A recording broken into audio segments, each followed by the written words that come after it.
Hey, welcome back again. I'm Dave, and this is Bob, how's it going? Welcome back for another sprint on our our, longer game. our much longer game. Obviously you cannot watch this video unless you've done the previous one. And what we're doing is we're just continuing the game. Just a brief summary, then we'll show it. The last sprint was a single hero, a Ladybug, moving around and shooting bullets. And then at the end of this one, I guess I can actually just go ahead and show it even.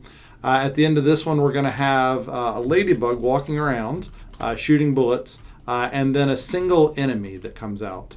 And you'll notice a couple things. You'll notice that the enemies, if they go off the screen, they go away. And then if you shoot them and hit them, you actually get a point. I'll have to actually hit one here again. The game is fun at this point, but to be honest, it never gets harder. And there's no reason to actually move, right? Because you can just like wait for them, and then you just kind of click them with your mouse.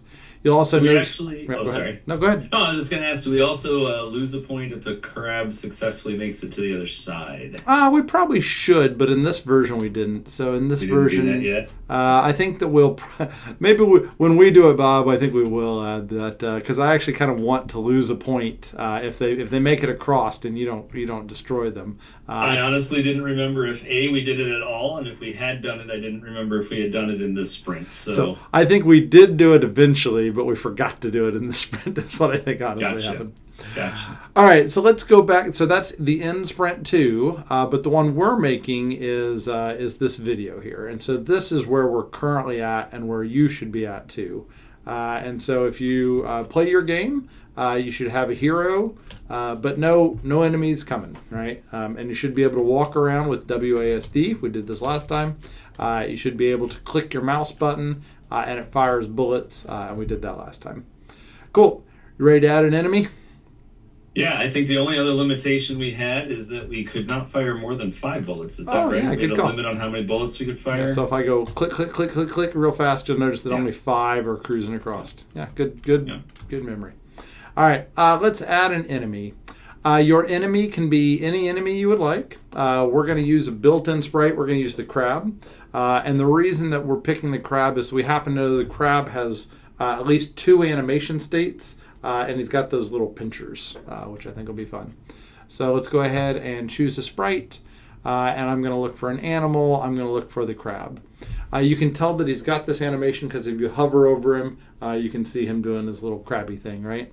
And so others have animations too, so don't feel like you have to use a crab. Use whichever one you want, but I think the crab is good.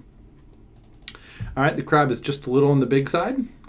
I'm also going to plan ahead a little bit. And I know that right now it's a crab, but really it's just going to be an enemy, right? And so eventually there's going to be one code base, but many different images of the enemy. Cool. That's going to be great. I will say that we have, as we go forward in the game, you may recall from the first video when we played the game in its entirety for you, you saw a series of enemies. And so if you do deviate, if you do decide to go with a different enemy for this particular enemy and choose something other than a crab, it may get confusing for you later on when we're saying things like, oh, the crab can do this and the dinosaur can do this and the pterodactyl-like thing can do this. So I would encourage you to maybe follow along perfectly with what we're doing just for your own, to avoid confusion. But if you feel bold and want to try a different enemy, it is not a problem. And you can always go back and just change the costume at the very end. Nothing else we're doing is really going to be dependent on it being a crab. And those costumes can just interchange even after all the code is written. So just not a major thing, but just a mild warning that if you do make another choice, there's a mild repercussion. Okay. Cool, thanks. The next thing I want to do is I want to talk about the size. So the size is too big. You'll notice that the crab is pretty mammoth, right? There's 2 ways you can adjust size. You can change the number over here, which says size. You can set this to 50. Or you can come over to the drawing and change the drawing. I recommend that you do the number over here for right now. And the reason is that we do want all of our enemies to be roughly the same size. You also, if you have two costumes, you want to make sure that they kind of match up nicely, right? Which is important to be careful about, because otherwise they might move dramatically from one to the other. Another thing, and this is something that surprises me about Scratch, is that let's just say I put a move on here. Notice what direction he's moving in. He's moving to the right. And that's because in Scratch, the direction you move is kind of to the right. And so this crab, I like this crab. I wish that they had given me this crab rotated that way. That way, whenever I use the move command, it would actually kind of be going up this way. And I guess Scratch probably did it right. Most of the time you want the crab to be like side shuffling, but my crab I want to be coming at you, right? So I guess maybe I shouldn't complain about Scratch. Maybe it's just the Dave, right? So what I'm going to do is I'm going to highlight it all, and you'll notice that there's this little arrow left, arrow right thing. That looks like an anchor, but it's actually kind of two arrows. I'll zoom in a little here so you can see it. And what you can do is you can grab this and you can rotate it. And if you hold down shift when you do it, it'll kind of lock in. And so I want to rotate it to there. Another, again, just kind of minor pet peeve is it's not perfectly centered. And so I would like for it to be perfectly centered. And so you can kind of see there's those two crosshairs towards perfectly centered there. Now I've just done something that can be problematic. If I switch back and forth between the costumes now, one of them has been rotated and the other is not. So I've got to very carefully do that same process to the other one as well. So I kind of like to select everything. So I drag out a big window. I then grab the anchor. I hold down the shift key and then I move it just the right amount. If you mess up, that's what undo is for, right? And so that's no big deal. And then I choose to also move him to where he's locked into the center. Now you'll notice that Dave did the exact same thing with both images. And you may have noticed when he said at the beginning, oh, that crab's a little big. So he opted to change the number in the size field. He could have decided to take the image of the crab and to shrink it.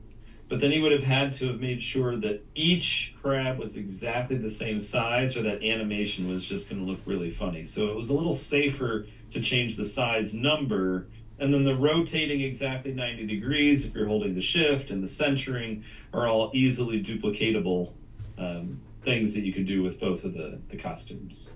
Yes, well. And also with the number, it's nice because let's say you change your mind, you're like, I want 40, right? And you can kind of like tweak and play and things like that. So I think that I'll go with 40 for now.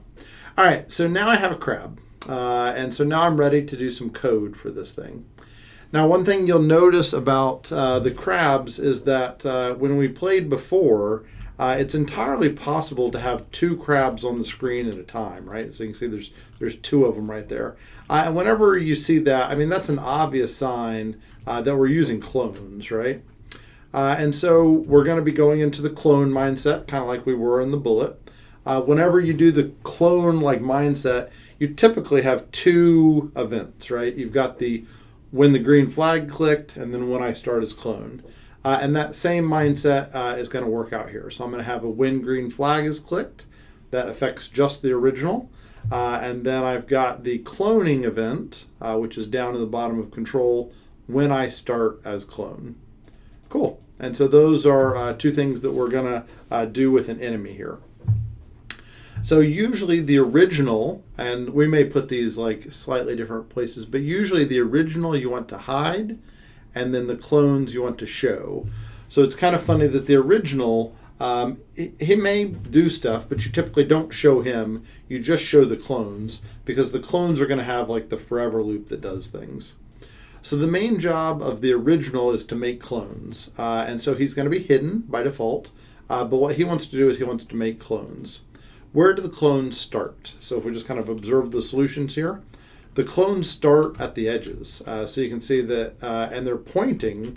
It's kind of cool. They're pointing at the Ladybug. So no matter where the Ladybug's at, the clone starts on the edge. Wow. And then it has to go at the Ladybug. And by the way, right now, if you do run into one, it does say game over, right? So you do actually lose as the goal. So how do we do that, right? That's really the question. So the original is going to need to make them. And so the original is going to need some kind of forever loop. So it's going to keep making them forever. It's going to have some type of time delay, and it's going to have some type of create clone of myself. That's the basic structure. If you were to run this right now, it would do stuff. So it created a clone there, and it's actually creating a lot of clones. There actually is one made every second, so I'm probably not going to be able to get them all out. But you can see that there's a lot of them. Haha, I made it. All right, this is kind of fun, actually. But I'll stop because I know it's boring for you. All right. And so it's making them, but they're all in the same spot. They're all facing the same direction. So we need to somehow improve this. So the question is, how do I decide where I want it to be made at? Just watch this step. Don't actually do it. One way to do it is you could say go to random position and then create clone of myself. And so you'll see that this kind of works, right? But the problem is that we want them to start on the edge. We also want them to point at the crab or at the ladybug. But oh, by the way, this one you could do. This is kind of fun. Point towards. So when they start as clones, I want them to point towards the hero. This is kind of fun, actually. So here they'll start in a random position, but no matter where they start at, they're going to point at the hero. It's kind of creepy. So overall went well. I told you not to do this line, and so I'm going to now throw it away. So before I make the clone of it, how do I get them to the edge? Now this is one of Bob and I's more clever things. I think this is really good. Here's what we're going to do. It's going to be really neat. We're going to go to the middle. So we're going to go to 0, 0. We're going to point in a random direction. So point in direction. Right now it says 90. I want a random direction. I'm going to take a pick random. And I'm going to do, I guess I can do 1 to 360. Does that get them all, Bob? Yeah, it does. Okay, so trying to whether I needed a 0 in there or not.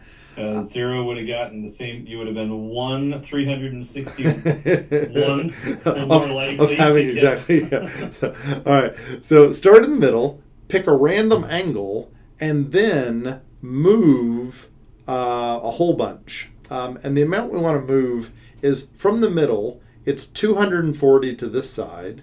It's only 180 to the top. But to get to that diagonal, I suppose we could do the Pythagorean theorem, Bob, and figure out what's the farthest with 240 and 180 that you would ever need to travel. I could do the math, but I probably don't need to. Maybe Bob will for us. Hint, hint. I will. I'll set it at 360. That's going to be about right. And so now, if I run this code again, what's going to happen is each crab is going to be somewhere on the edge. Now it should be such that Scratch limits, and there's quite a few of them, but I can make them show up even faster. Scratch is going to limit them to not going completely off the screen. And so that's why the number didn't actually matter. It just needed to be something bigger than what the diagonal was. And again, you don't have to do this, but just to kind of show it, if I made it 60, then they would be like in a circle, like right close to me, right? All right, Bob, I used 360 as the number. What did the Pythagorean theorem come out to be? It turns out that it's a nice clean number. When you said 180 and 240? Yep, 240, 180. What is it? 30. Wait, that can't be right. Oh, yeah. 300. 300, yeah, okay. Cool. 18, 24, 30, 182, sounds like 300. 300 is the theoretical number. Oh, 300 yeah. even. Sure, and the very first one showed up, and that's about as cornery as you're going to get, and it worked out great. And so that's why my 360 worked, is because I picked something that was bigger than 300. Bigger than 300. And that's all that matters. That's all that matters. I'm pretty sure Scratch stops you. That's why the middle ones are working fine, because it stops you at the edge, and then you can just turn around. So really, can't accept you it don't need in theory. that. You can just move 1,000 spots. Can't accept it in theory. I've got to see. Oh, it might matter some because I did 3,000. And apparently they got to some bug. Oh, that one showed up. So do it 3,000. Interesting. But I was able to break it. All right. So Scratch called me out there, right? So I assumed that it was unbreakable, but you can actually break it if you put in too big of a number. All right, so go with 300 is the moral. All right, so things are going good. I've got this concept of clones working. I've got this idea of pointing at the Ladybug working. The only thing that they're lacking is movement. So they just need to start moving. And so that is going to be super easy. So I'm going to kind of set this one kind of off to the side. Don't delete it. Don't put it all the way off to the side. And move this one over here because I'm going to kind of focus on this one from now on, right? So the first thing I want to do is I want to move in a forever kind of way. And the amount I want to move is probably should be a variable. By the way, this over here, this 1 second, this probably should have been a variable too. Sometimes variables get used repeatedly, and sometimes they're just handy for keeping track of things.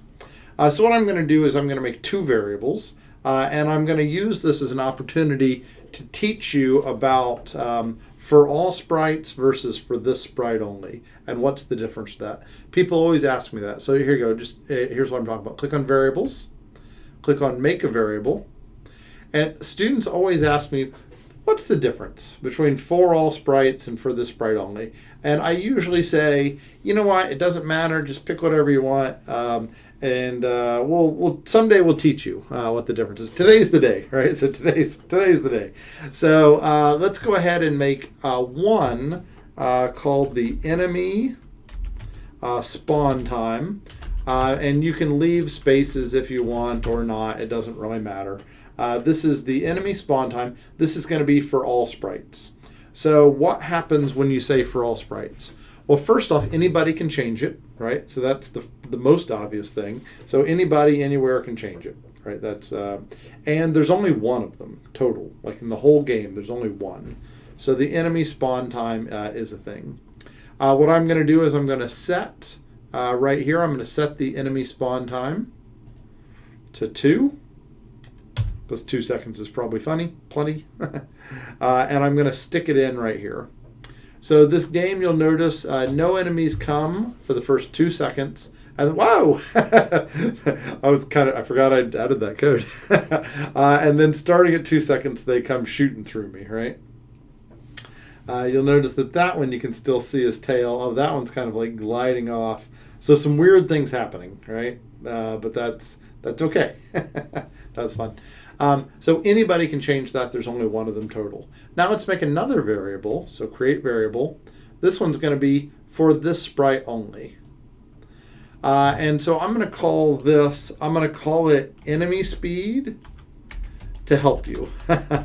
And the reason it helps you is because this variable, there's one per clone, right? So there's one per visible being on the screen, right? So the original, he's got his, and then each clone gets their own copy of theirs.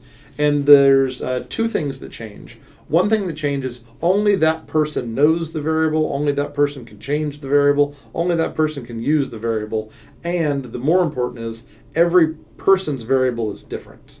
So the enemy speed is going to be for this sprite only, and you'll notice that up here it says enemy : enemy speed, and that's because it's already a variable that's inside the enemy. So I actually could have called it just speed because it's already inside the enemy, right? But I called it enemy speed just to make it easier. And so here's what we're going to do with enemy speed. We're going to actually set enemy speed over here, enemy speed, and so this is where it's nice that I repeated the word enemy speed so you can see it. And we're going to set it to something. What did I set it to over here? I set it to 5. And then I'm going to use that speed here. But here's why it's important. Our game eventually will have many enemies, right? It'll have crabs on the screen, which go at 1 speed, and then it's going to have a dinosaur, which goes much slower. And so every enemy needs to have some way to have a different speed than other enemies. All that makes sense, Bob? All that makes sense. Did I say that good enough? I mean, you can think about these variables, and I think that sometimes there's a clone-specific variable that's needed, and if you made that for all sprites, it would be even harder. So this one is Certainly something that's going to be different for the crabs than it is the pterodactyls, than it is the dinosaurs. But there's also, when we think ahead to a future sprint, there's one of our enemies, you may remember from the first day, the dinosaur has to be hit 3 times before it goes away. And so each individual clone has to remember how many times it's been hit. So those are even more important, that it not be a universal variable, but one that is very specific to every little sprite. Cool. And by the way, if you look at the screen, you'll notice the enemy spawn time says 2, but if you look closely, you'll notice that enemy speed is 0. And the reason it's 0 is because the thing that's showing here is the variable of the original. And nobody ever set the variable on the original, so it's just still sitting at 0. But what I'm going to do is I'm actually not going to show either of those variables. So I'm going to hide that one, and I'm going to hide that one. Another minor difference is if you go over to the hero, you'll notice something. You notice the hero, so you can see what changed right there. So the hero doesn't have an enemy speed. It doesn't have access to it. It's only the enemy that has access to it. Cool. All right. Fun little mini lecture there.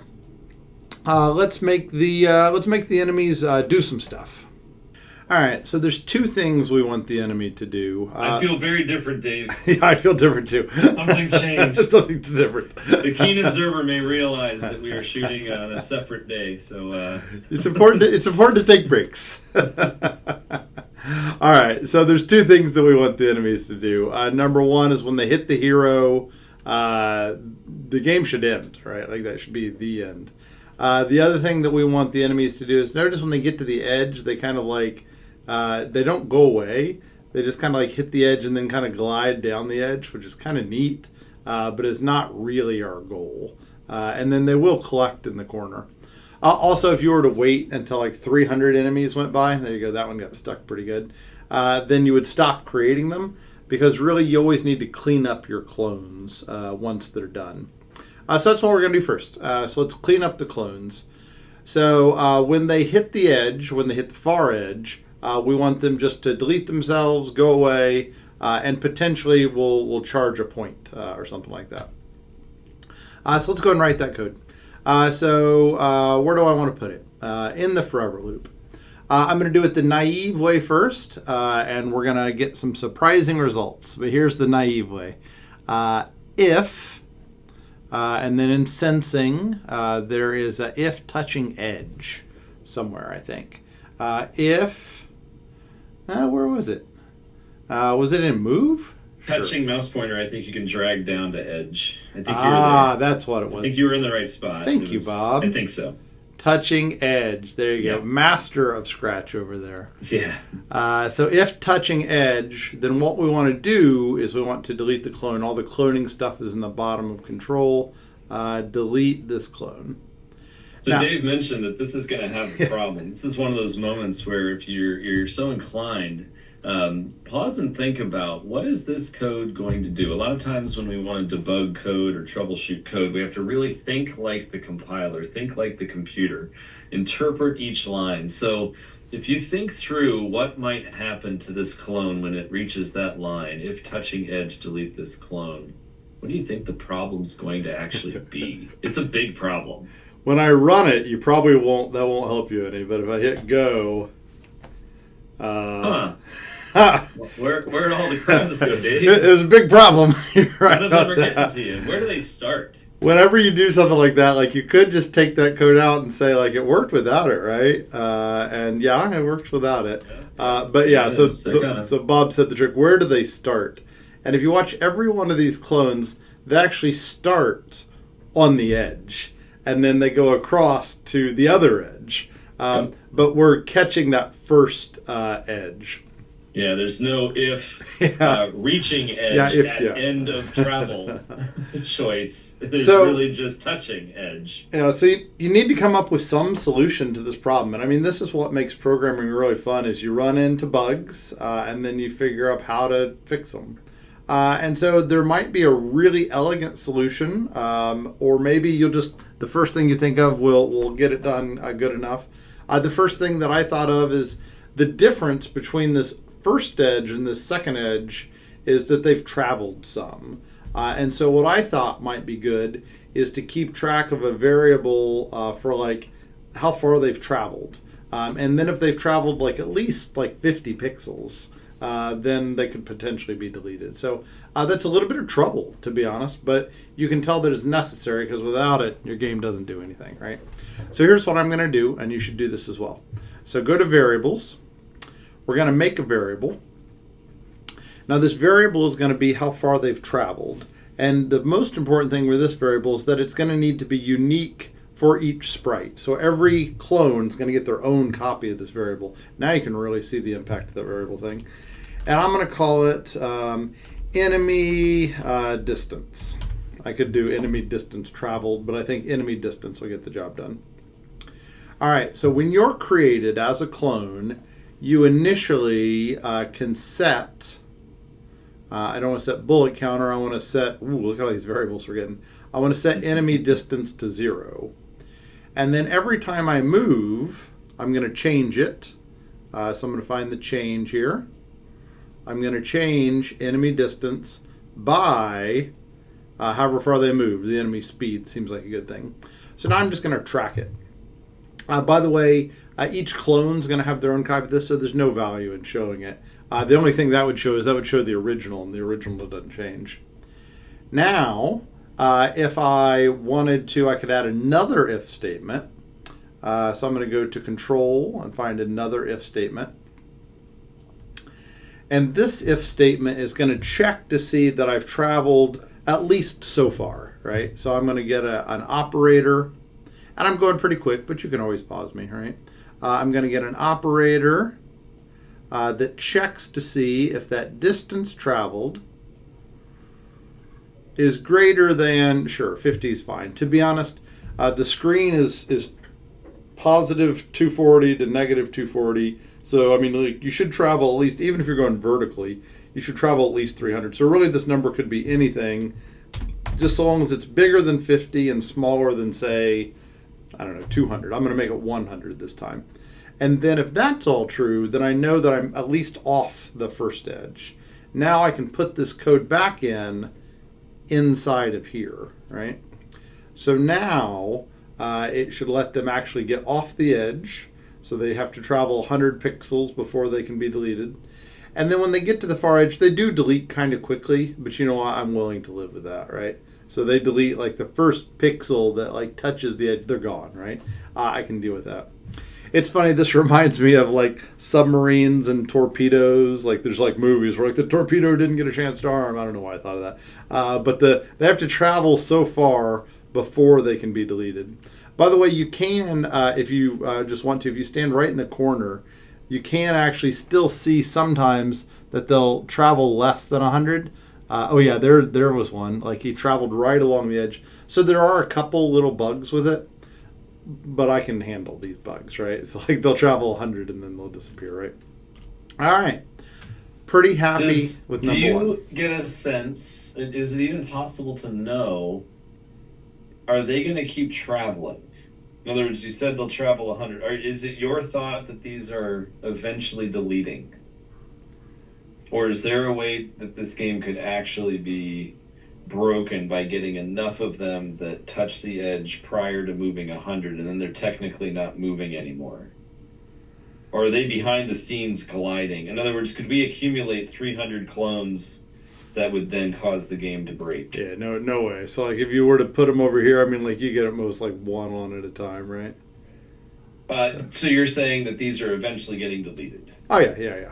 That even if they only move a little bit, they're sliding behind the scenes, then they're hitting that 100, still touching the edge, and go away. Correct, yeah. Yeah. So we may not see it happen, but we've fixed the problem. Yeah. Cool. So that is getting rid of them. I was debating whether we wanted to like make people lose a point when that happens, but I realize we haven't even done points yet, so we'll worry about that later. The next thing that we do really seriously need is hitting the enemy, hitting the hero, right? So like when the enemy hits a hero, that's their whole goal in life, right? That's why they exist. And then they're just passing right through. So let's go ahead and fix that, and then we'll probably call this sprint good enough. All right, so I'm in the enemy right now. Whenever you detect a collision, you can really do either. You can go to the hero and look for enemies, or you can go to the enemy and look for heroes. And how do you decide which is which? Well, it kind of depends on which one needs to do certain actions, but to be honest, this time you could use either, because the only thing I'm going to do is I'm just going to broadcast to the world that a hit occurred. Oh, I just realized, Bob, we also need to handle getting shot by bullets. And so right now you can't shoot them as well. Yeah, at the end of Sprint 2, I think we did manage that. So I'm gonna much, go look at that. so much to do. All right, so much to do. Let's do the bullets one first, just because I forgot about it. I feel guilty. All right, so who's gonna detect if a bullet hits you, right? And so now we've got the choice between it could happen in the bullet code, or it could happen in the crab code. I think I'm going to go with the crab code, so the enemy code. So let's go ahead and add an if statement for that. So I'm going to add another if statement. I'm going to make sure to put it on the bottom. Our code's fairly complex, by the way. We've got like nested if statements and stuff. That's kind of cool. And so if we are touching a bullet, so if we're touching a bullet, we want to delete this clone. Now let's see what that does. And sure enough, whenever you hit them, it deletes them. One thing that seems kind of weird to me is that the bullet keeps on going, right? You could leave it that way. It could be like a mow 'em down bullet. But I personally would kind of like for the bullet to also disappear. Also, you got to be careful about which bullets disappear, right? So if I have 3 bullets on the screen, one of them hits the crab, but then the other should still go. So let's inform the bullets that there was a hit. Multiple ways you could do this. There's so many options when you code. It's really fun. We could have the bullet just detect the crab. That would probably work. I think I'm going to use a trick just to kind of show you things. I'm going to broadcast and wait. Check this one out. So before I delete the clone, I'm going to broadcast and wait. And so the thing I'm going to broadcast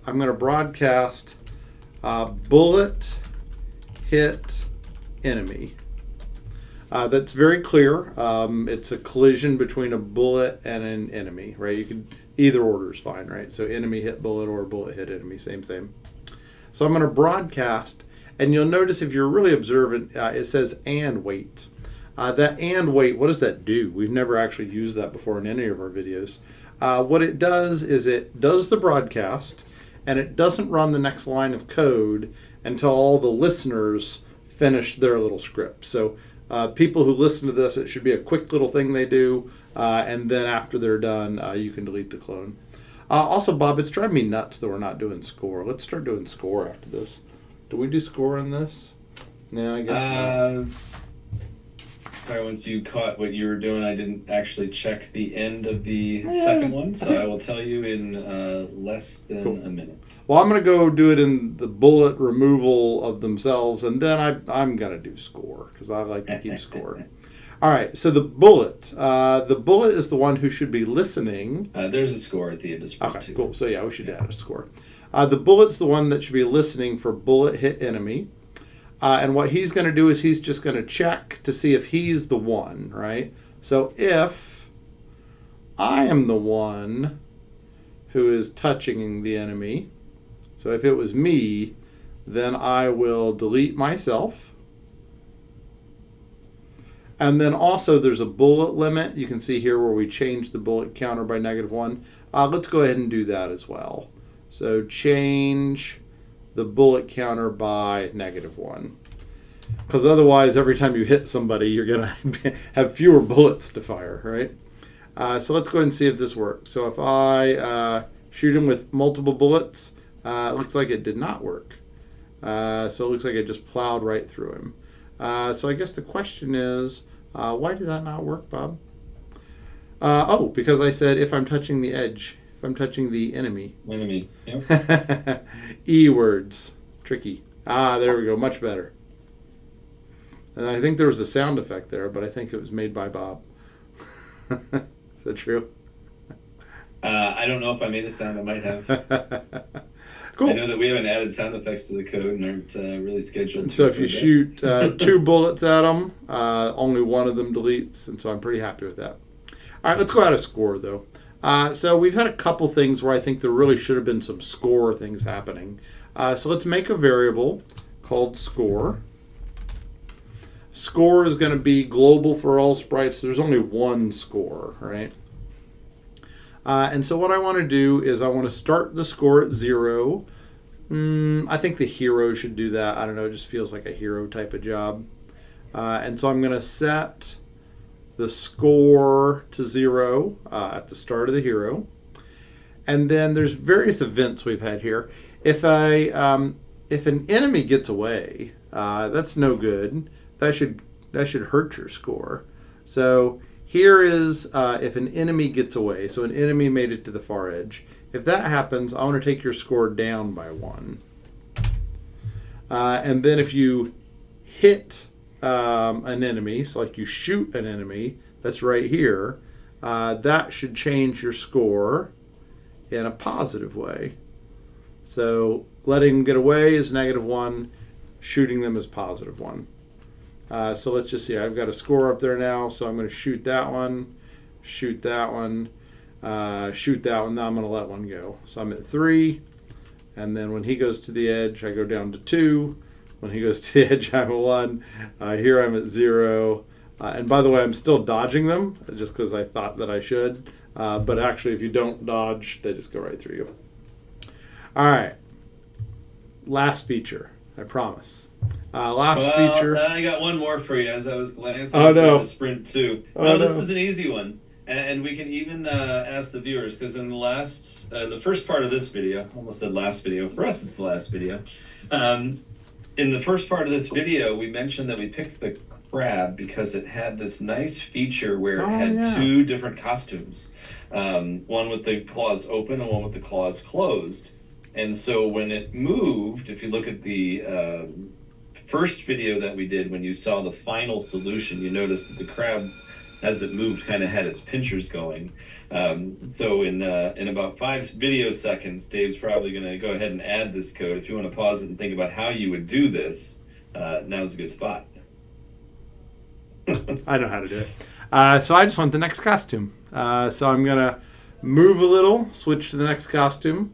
This crab, you can see, has 2 costumes. And yeah, I need his little deadly pinchers to go. And yeah, you can see he seems much more vicious now because he's very rapidly snapping his pinchers. There you go, adding sound effects again. Cool. Cool. And by the way, the game is, it just feels funner, right? Like, I don't know what to say about it, but it feels like I'm like panicked, right? So like trying to shoot these things. And you've got a score, and you've got some enemies.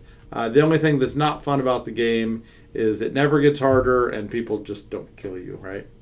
Cool. Thanks for that find, Bob. That was good.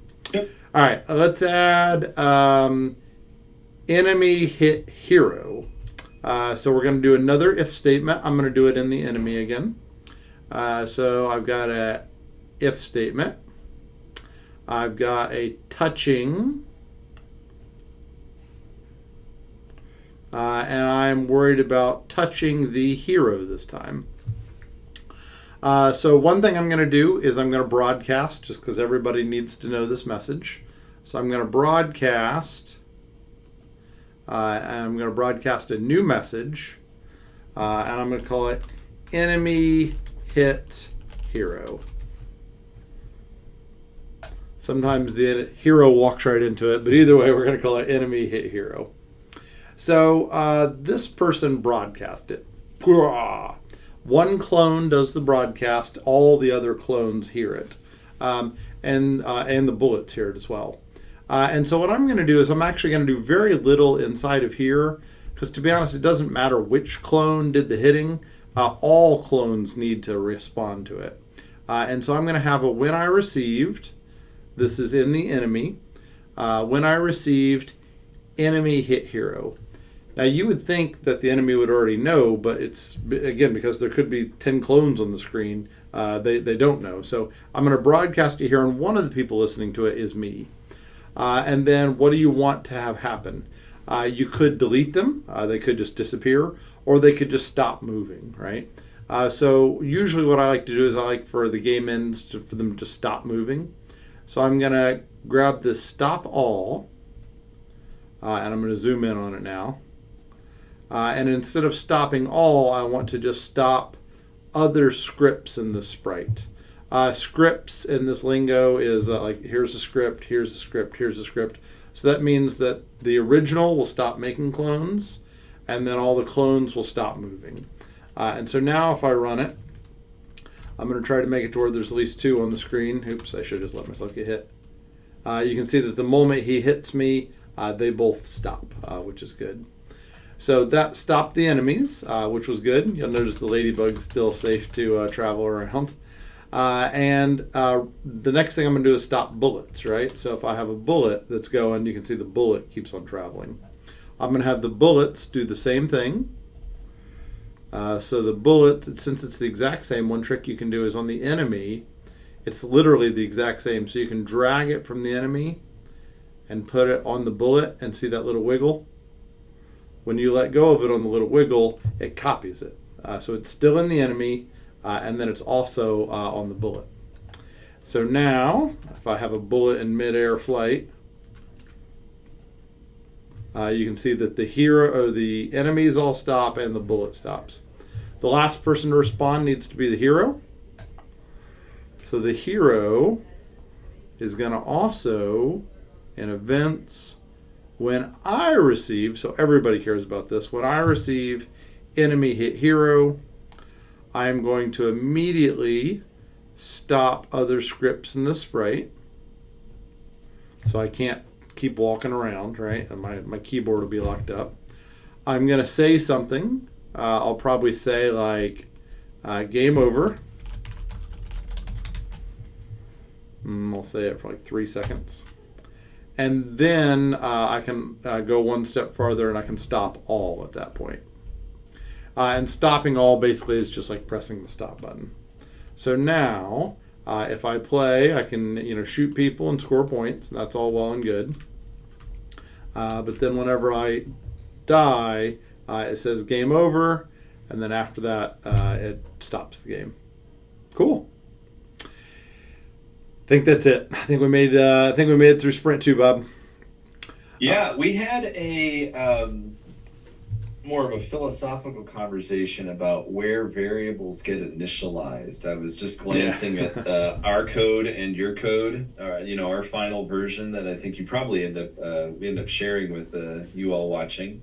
There's 2 variables that last time when we made this, we decided to initialize those variables inside of bullet. That in our final solution, we actually initialize over in hero, because Dave said hero's a good place to initialize things. And I think when we were writing the game the first time, we kind of thought of hero as our like centralized location. A lot of times you put variable initializations, as they're called, the starting of these variables all in one spot. But if you end up looking at, the 2 versions that we end up with, either we could just make a decision now to move it over and make it look the same. But if there's little differences like that, it's important to recognize that there's multiple right ways to do things. Both the bullet and the hero have a when green flag clicked. And so both of those things are going to happen as soon as the game starts. So it really doesn't matter. It's really just a coding preference where you put these things. And you can either group them because you like having all of these in one spot, or you can group them based on, that seems more like a bullet thing to take care of, or that seems more like a hero thing to take care of. So we may move things around as we're going forward, but I just wanted to make that note. Cool. Yeah, no, good observation. Yeah, a lot of the times, it doesn't matter. So I end up doing it slightly different each way. And then you could argue which one you think is most elegant. Right. But I think we've got a single enemy game, which is good here. We covered a lot in this seemingly short sprint, right? So we covered cloning.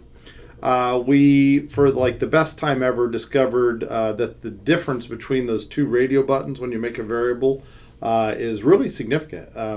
The for all sprites, it makes one of them and anybody can access it. For this sprite only, it actually makes a unique variable like that for every clone as well. And only the code that's in that sprite can see it or know about it. So you can see the two are very different. One global versus one local per clone. I think that per clone is the important part. And then we had some examples of doing that. We did a lot with touching, enemy touching bullet, bullet touching enemy, enemy touching hero. We did a lot with broadcasting, a lot with starting and stopping other scripts in the sprite. Bob, you got any closing thoughts you want to put at us for this sprint? No, I think you summarized it well on your description there. There's a lot in this game. This is not a trivial, easy, from a design standpoint, there were many different conversations that Dave and I had about the right way to get around a certain problem. In fact, I think Dave's cleverness of having the enemy move 100 pixels before we look to see if it has touched the edge was a few minutes of thought, and maybe not when we designed this game, but the first time he ever encountered that type of a thing, that's not something that he just come up with right away, right? So if you get to the point of designing your own games, just recognize that each one of these decisions, each thought that you have, you might reuse in a future game, but it takes time. You should not have expectations that every moment of brilliance to make the game perfect is going to happen immediately. Yeah, cool. Good summary. All right, little sneak peek of what's going to be next time. Next time we're going to be doing power-ups and the speed boost. So that should be kind of fun. All right, thanks so much for joining us. Hopefully see you again in the next sprint.